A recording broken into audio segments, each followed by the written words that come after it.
এই যে গাছটি দেখতে পাচ্ছেন এটার নাম ইয়োহিম্বে গাছ বা ইয়োহিম্বে ট্রি। এটা পশ্চিম আফ্রিকার দেশ যেমন নাইজেরিয়া, কামারুন, গিবন ইত্যাদি দেশে জন্মায়। ওই উন্নত দেশগুলিতে এটা ঔষধি হিসাবে এবং খাদ্য তালিকায় খাদ্যের পরিপূরক খাদ্য হিসাবে গ্রহণ করা হয়। এই গাছের ছাল থেকে আমাদের হোমিওপ্যাথি ঔষধ ইয়োহিম্বি নামের মাদার টিংচার প্রস্তুত হয়। যাদের কাম শক্তি বা সেক্স শক্তি কম তাদের ক্ষেত্রে ঔষধটি প্রয়োগ করলে উত্তেজনা সৃষ্টি করে। তাছাড়া বিভিন্ন প্রকার স্ত্রীরোগ, যৌনব্যাধি, অনিদ্রা, অশ্ব ইত্যাদি জটিল জটিল ব্যাধিতে ঔষধটি সুফলের সাথে ব্যবহৃত হয়।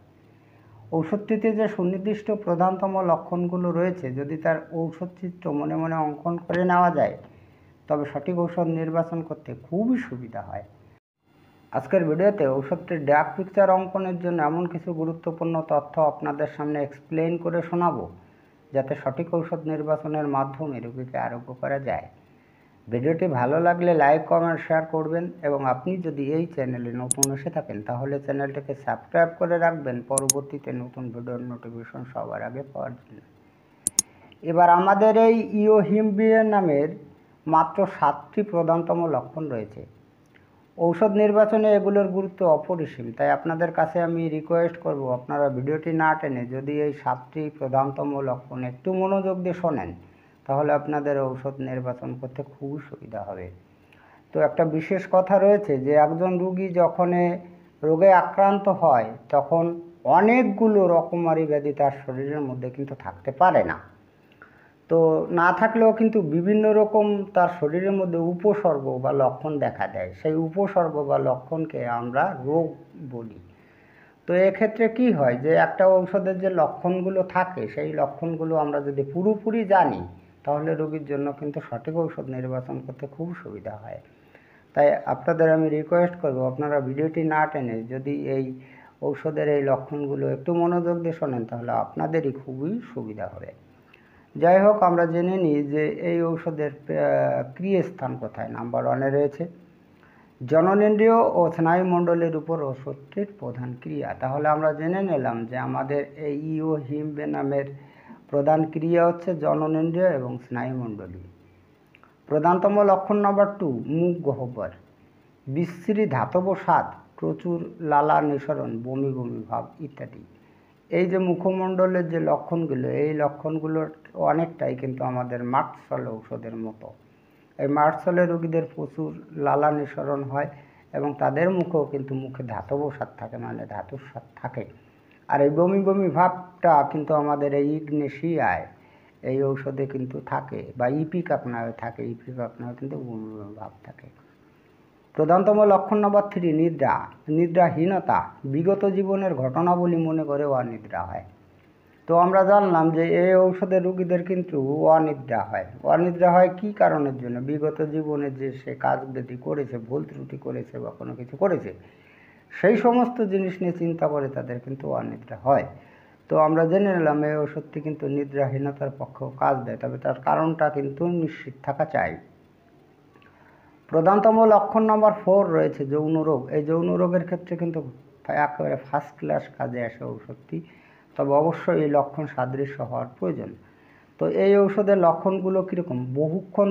বহুক্ষণ দীর্ঘস্থায়ী সময় লিঙ্গোচ্ছ্বাস, মানে লিঙ্গটা যখন উচ্ছ্বাস হয় তখন কিন্তু অনেকক্ষণ ধরে থাকে। স্নায়বিক দুর্বলতার জন্য ধ্বজভঙ্গ, মূত্রনালীতে প্রদাহ ইত্যাদি উপসর্গ ঔষধটি অব্যর্থ ফল দেয়। এখানে একটু এক্সপ্লেন করার প্রয়োজন। প্রথমে বলা হয়েছে যে অনেকক্ষণ সময় ধরে লিঙ্গোচ্ছ্বাস, যারা ধ্বজভঙ্গ রোগী তাদের কিন্তু লিঙ্গোচ্ছ্বাস হয় না। তো এক্ষেত্রে দেখুন আমাদের সবসময় লক্ষণের দিকে খেয়াল রাখতে হবে। আমাদের এই ঔষধের রোগীদের সাধারণত যেটা থাকে দীর্ঘক্ষণ সময় ধরে লিঙ্গোচ্ছ্বাস হয়। আর যদি ধ্বজভঙ্গ রোগে পরিণত হয় তাহলে সেই ধ্বজভঙ্গ রোগের কারণটা থাকবে স্নায়বিক দুর্বলতা। যদি স্নায়বিক দুর্বলতার কারণের জন্য যদি রোগীর ধ্বজভঙ্গ হয়ে থাকে তাহলে আপনি এই ওষুধটি ব্যবহার করতে পারেন। এবং রোগীদের যদি এই লিঙ্গোচ্ছ্বাস দীর্ঘক্ষণ ধরে থাকে কোনো পুরুষের, সেক্ষেত্রেও আপনি কিন্তু আমাদের এই ঔষধটি ব্যবহার করতে পারেন, নিঃসন্দেহে ফল পাবেন। প্রধানতম লক্ষণ নাম্বার 5 রয়েছে স্ত্রী রোগ, অতিরোধ, দুর্গন্ধযুক্ত সাদাস্রাব, স্তনের রোগ ইত্যাদি রোগে বিশেষ উপকার পাওয়া যায় কিন্তু। তার মানে আমরা এটাও জানলাম যে স্ত্রীদের রোগ ব্যাধিতে ঔষধটি কাজ দেয়। সেক্ষেত্রে অতিরোধ মানে বেশি পরিমাণে রজস্রাব হয় বা খুব দুর্গন্ধযুক্ত সাদা স্রাব হয়, স্তনের বিভিন্ন রকম রোগ ব্যাধিতেও কিন্তু এই ঔষধটি ব্যবহার করা হয়। প্রধানতম লক্ষণ নম্বর 6 রয়েছে মলদ্বার, রক্তস্রাবী অশ্ব। ওয়ান্টো থেকে রক্তস্রাবেও কিন্তু ঔষধটি বিশেষ উপকারে আসে। তো আমরা জানলাম এই ঔষধটি কিন্তু অশ্বেও উপকারে আসে। অশ্ব রোগটা আবার দুরকম হয়, একটা হচ্ছে রক্তস্রাবী অশ্ব আর একটা হচ্ছে নর্মাল অশ্ব। রক্তস্রাবী অশ্বে কিন্তু অশ্বের সঙ্গে কিন্তু রক্ত পড়ে, সেটাকে বলা হয় রক্তস্রাবী অশ্ব।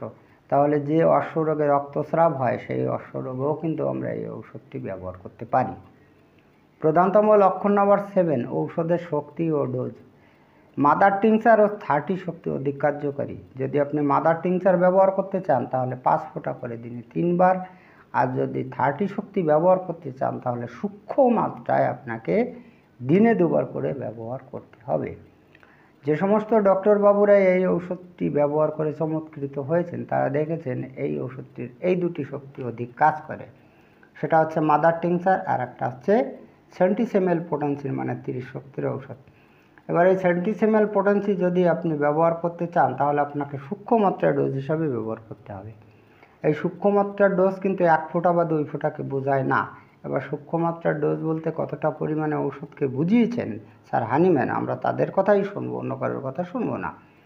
তো এই সম্পর্কে যদি আপনি অনেক তথ্য জানতে চান, বিস্তারিত তথ্য জানতে চান, মানে সূক্ষ্ম মাত্রার ঔষধ কী করে তৈরি করতে হয়, সূক্ষ্ম মাত্রার ডোজ বলতে স্যার হানিম্যান কতটা পরিমাণে ওষুধকে বুঝিয়েছেন এই সম্পর্কে, তাহলে এই চ্যানেলের 18 নং ভিডিওটি দেখতে পারেন। যাই হোক, আজকে এই পর্যন্তই। খুব তাড়াতাড়ি ফিরে আসবো নতুন গুরুত্বপূর্ণ বিষয়বস্তুর ভিডিও নিয়ে। দেখা হচ্ছে নেক্সট ভিডিওতে। ততক্ষণ আপনারা ভালো ও সুস্থ থাকুন। জয় হানিম্যান, জয় হোমিওপ্যাথ।